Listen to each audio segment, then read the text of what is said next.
Welcome back to Community Bible Church's Kids Class. Thank you to Bible Visuals International for the use of this visual story. And now for the last week of Samuelito. When Samuelito's mother saw her son running up the path, she was afraid something terrible had happened. But not to Samuelito, surely.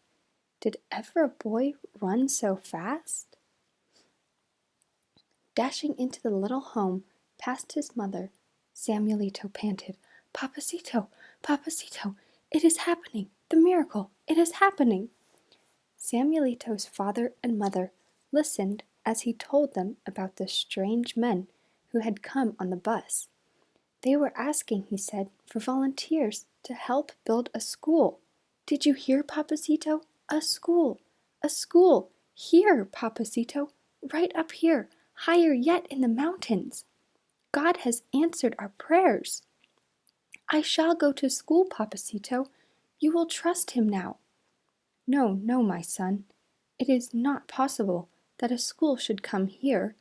The stones and the wood, how are they to get up this narrow path?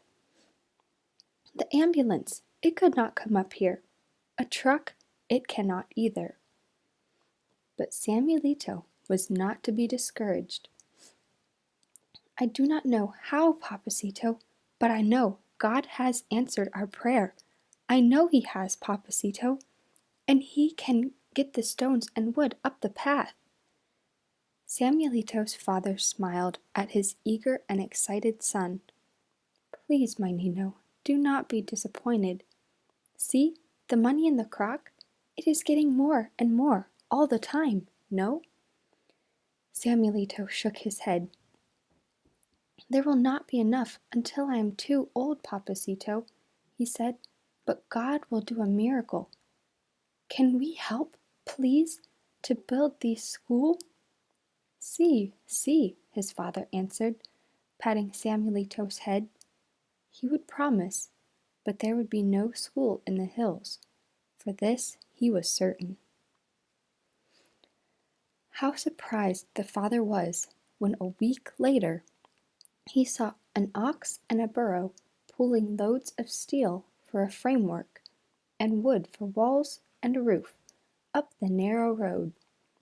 On past the little home they trudged, higher into the hills. "Samuelito was right! Samuelito was right!"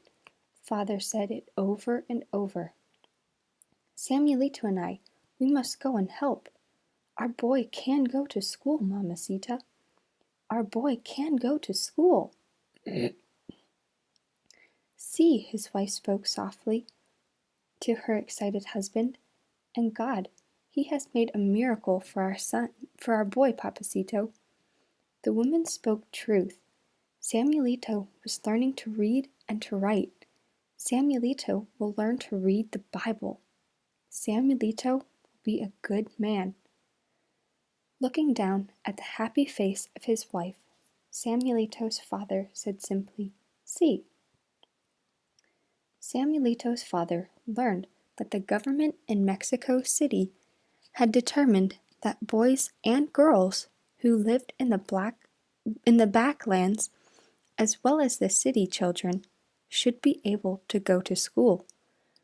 25 big diesel trucks had pulled away from the Ministry of Education warehouse building outside Mexico City. These trucks had carried schools which were all measured and cut, ready to be put up quickly. Where the road ended, ox, mules, and burros were to carry the cargo up to the villages where no schools had ever been. The school was built quickly near Samuelito's home, and a school teacher came to live in their village. Sooner than it seemed possible, Samuelito was going to school each day. It was a long time before his father and mother realized it was true. Each morning, soon after the sun peeked over the mountain top, Samuelito, all scrubbed and brushed until he shone almost as bright as the sun, started up the path. He carried a wonderful school book which he was learning to read, and some tortillas carefully wrapped in a banana leaf. Always his mother, father, and sister stood and watched him go. They waved to him as long as they could see his brown hand waving back. Next year, little sister would go to school too. This made their mother and father happy. Samuelito was fascinated with the sliding plastic windows of the school. He looked in wonder at the water pump, the plastic water tank, toilets, a shower, and many things which he had never seen.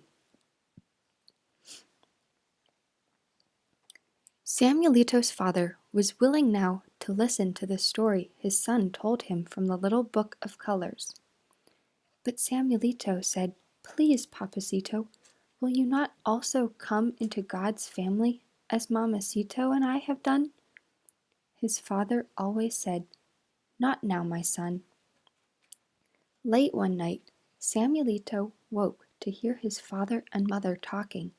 "See, see," the father was saying, "I would like to kneel and ask God to forgive my sins and to tell him I believe Jesus died for me. But it is more for women and children, no? My friends, they will think I am a baby, no? See, they will think you are a baby, and you are a baby if you are afraid of what they think." Samuelito was surprised to hear his mother speak this way to his father, but she was saying more. "Is it not more important to know you belong to God's family and will go to heaven when you die? Please, Papacito, Samuelito and I, we want you to be in heaven with us. The little sister, too. Do not be afraid of what your friends say and do." When Samuelito saw his father and mother kneel on the dirt floor, he sprang out of bed and knelt beside them. They might need some help with talking to God. They might not know just how, and Samuelito wanted no mistakes made. Kneeling there in the darkness of night, another soul was born into God's family. Another soul was turned from darkness to light. Life was not easy for Samuelito, nor for his parents, when they let it be known they believed what the Bible taught. Many of the boys refused to play with Samuelito, and friends turned angrily away from the parents when they met in the village. Many times Samuelito and his mother cried. Often his father was tempted to fight. But the school teacher was a friend to Samuelito. She read the letters to him which he began to get from the missionary, and the things which she read often made her think long into the nights. Samuelito knew now that the missionary had returned to Mexico City, and he might not see her again. "But we shall meet in heaven, Samuelito," she wrote. Her letters helped the family through discouraging times. Shyly one day, Samuelito asked the teacher to write a letter to the missionary for him. He wanted her to know that his mother, father, and sister were all born into God's family. He wanted her to know that he was going to school. Samuelito had been going to school for a year. He had worked hard and was able to read a little. Then came the day he would never forget.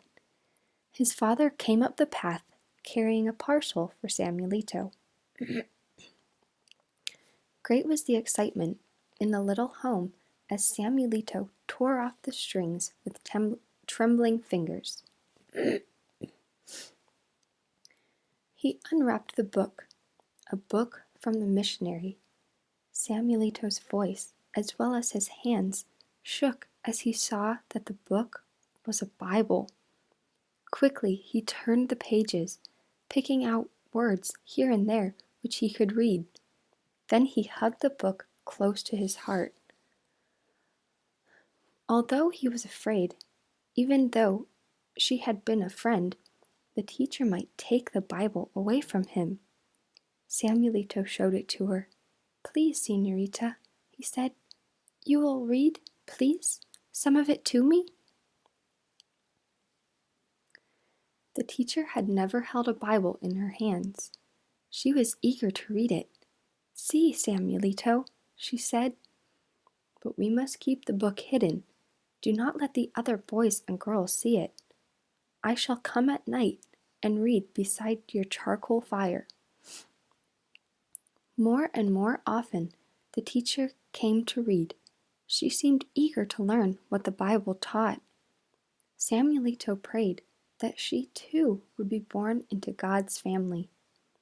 Before long, Samuelito's playmates were kinder to him. Whatever Samuelito had become, they reasoned, it could not be bad. Had it not made Samuelito a good and happy boy? Surely it had. God had worked a miracle for Samuelito. And that's the end of the Samuelito story. We're very thankful for the talented writers and artists of Bible Visuals International team. Thank you for listening.